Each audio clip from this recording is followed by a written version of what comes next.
Hello everyone, this is me again, Mark, and I want to tour you. I want to bring yung while driving.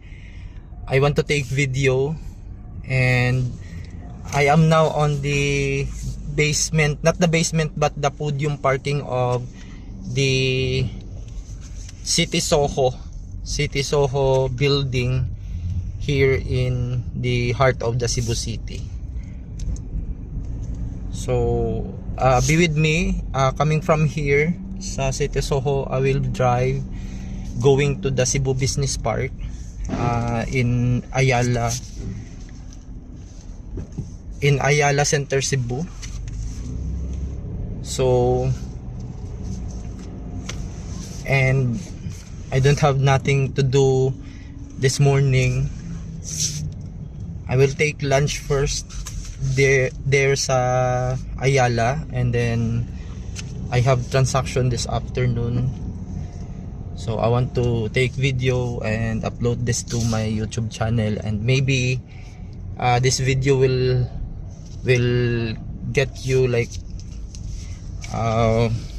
entertained or maybe you are a Cebuano who is living now in abroad, and maybe you miss your place, you miss Cebu.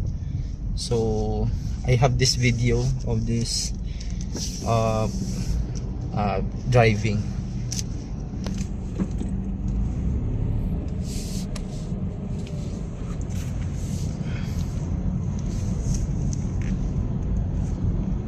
I will post first. So let's go now. Let's try to see how much is the driving time coming from the City Soho building going to the Cebu Business Park.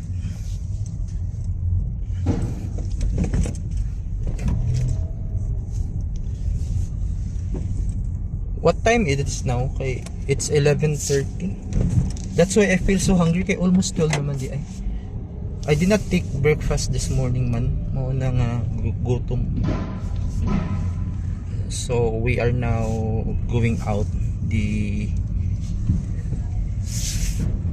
This is the English Virama Road, and that's going to Virama, and then this one is going to Fuente Osmeña Circle.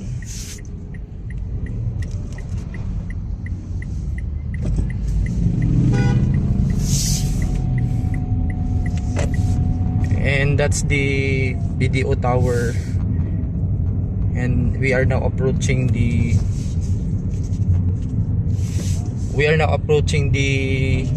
Fuente Osmeña.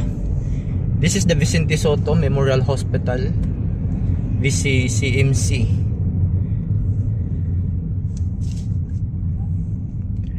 And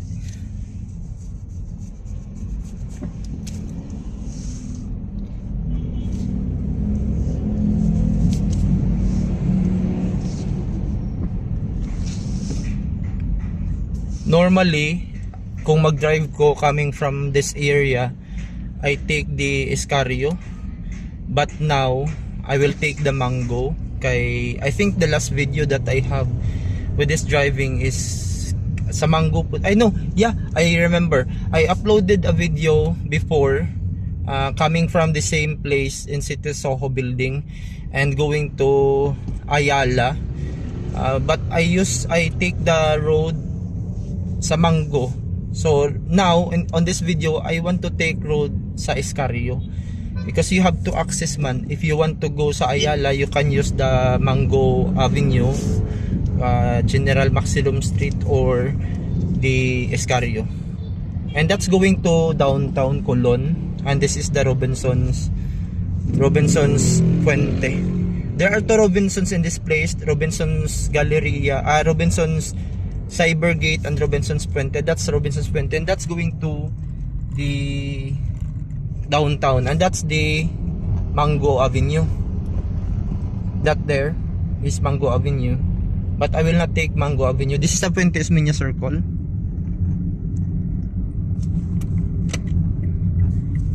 And one of the oldest casino Filipino, one of the oldest casino here in Cebu. And we are now on the Puente Osmeña Circle.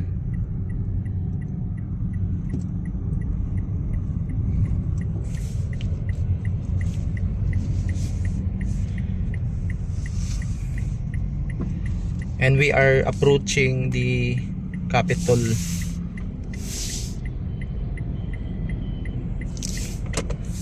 And that's the Puente Osmeña video tower.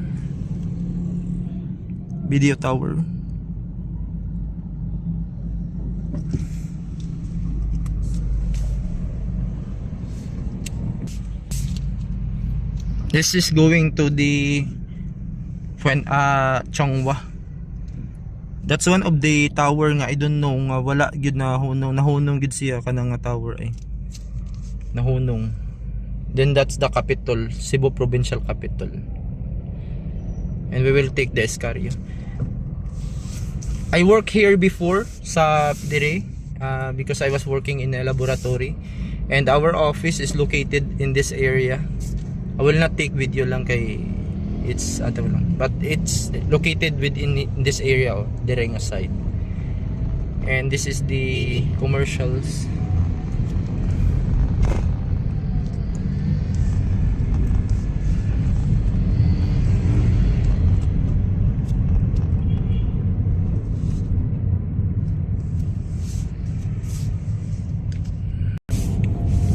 And we are now near to the Cebu Provincial Capital. And this is the Cebu Doctors Hospital.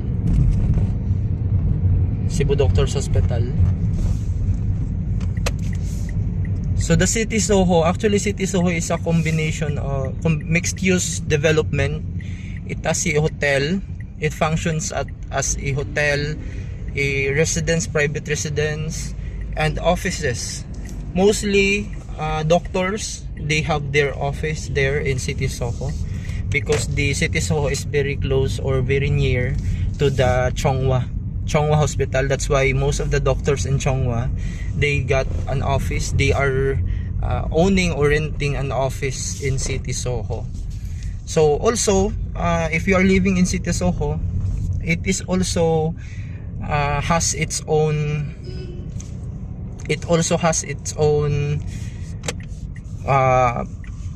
supermarket, because the ground floor and the lower ground floor of the City Soho building is a commercial. So there are commercial stores on the ground floor, and department store and restaurant within the building. So if you are living there in City Soho, it's like everything you need is there na, because you have the ATM machines below, you have grocery, you have restaurants, you can choose any restaurants there to eat. And it is also, if your concern is health, the location of City Soho building is also close or very near to the Chongwa Hospital and Cebu Doctors Hospital. So it can be, if you consider the City Soho to be your residence, because we are selling the penthouse in City Soho.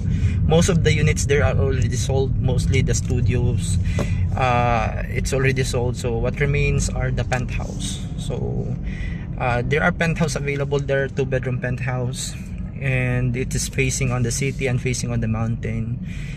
And we are selling it for only about less than 15 million as of now, but we cannot hold the price because that price about 15 million, it's the oldest price. It's never been increased since then. So yeah, so most probably the price of the current inventories will be increased. So we're just waiting for the advice of the higher management if they are going to make an increase. Tapos yeah, this is the Escario Street, we are now near to the Cebu Business Park. That's already the buildings in Cebu Business Park, the hotels, the Parkland Hotel building, the Mandarin, the Quest Hotel, we can see here. And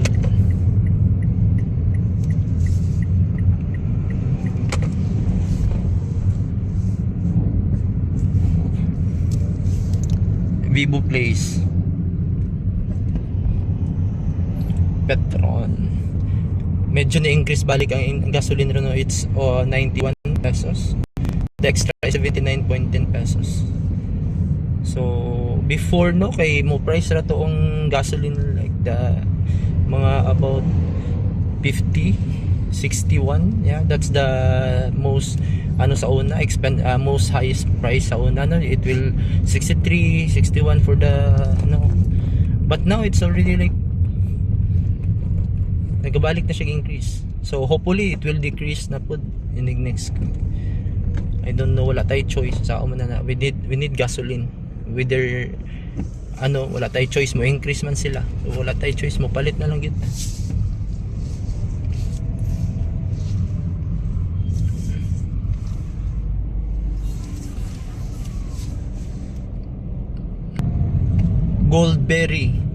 Goldberry Hotel and Suites. This is one of the oldest condo, Palaciego Ono. One of the oldest condominium in Cebu. And this is one of the nicest hotel before, the Golden Prince. They have new Golden Prince na. Sa tapad lang sila. It's beside lang sa Golden Prince Old. This is the Gordo Avenue and this is going to Cebu IT Park or the UP Cebu. That's the old Golden Prince and the new Golden Prince is there.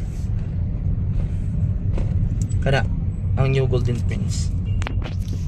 Golden Prince Hotel and Suites. I remember before when I was like 13, 14 years old, 15, yeah. One of the nicest hotel is the Golden Prince.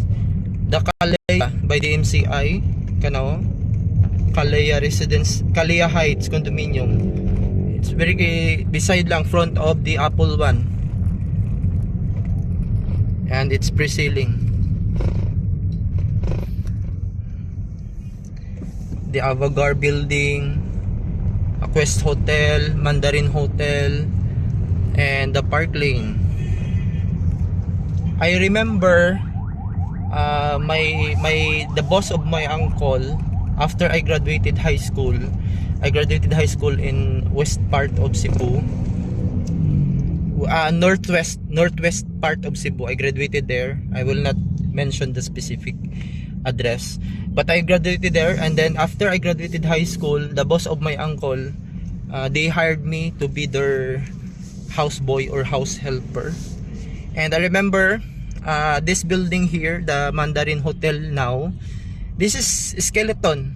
This was a skeleton before when it was my first visit or my first arrival here in the Cebu City, because as I mentioned, I graduated away from the Cebu City. So the boss of my uncle, they bring me after my uncle bring me in the Cebu City, and then he brings me in their office, and his boss they bring me here in Cebu Business Park. And I never forget that time. That Quest Hotel for me is very, very tall building, and it was a skeletal. The building was still a skeleton that time. And we are now on Cebu Business Park, and this is already the Cebu Business Park.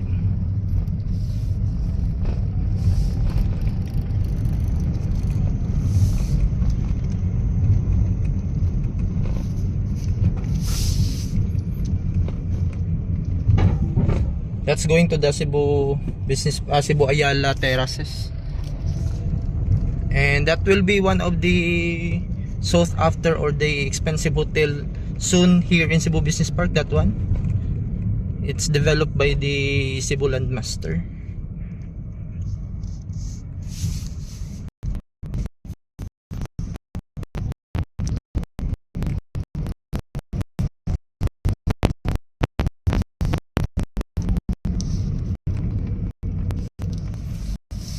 that hotel.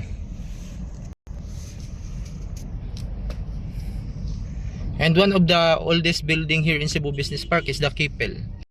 One of the oldest office building, because the oldest residential building here is the Park Tower 1. Park Tower 1.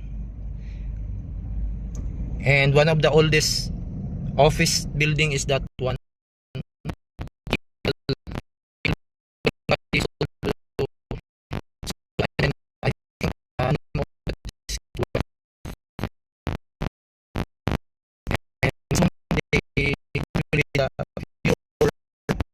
Hotel here in Cebu Business Park.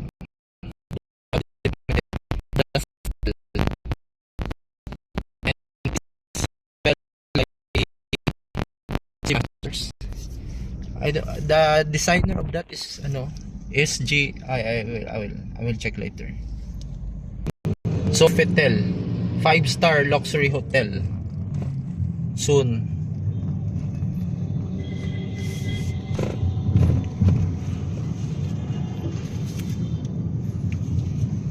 One of the newest residential condo, the Lucima by the Artland.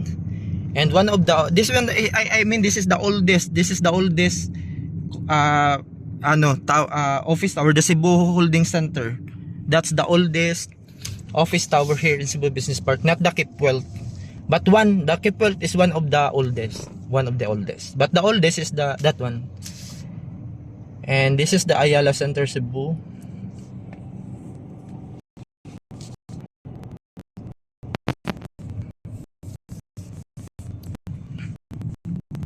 And the City Sports Club.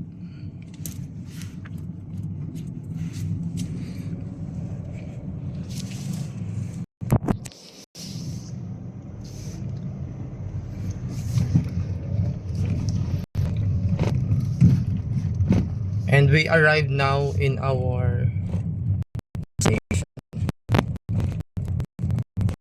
So thank you for being with me while I am driving, coming from the City Soho building going to Ayala Center Cebu Mall here in Cebu Business Park. So this has been me again, Mark. Thank you for watching this video. I hope you like this one, and please subscribe to the channel. Thank you. Bye bye.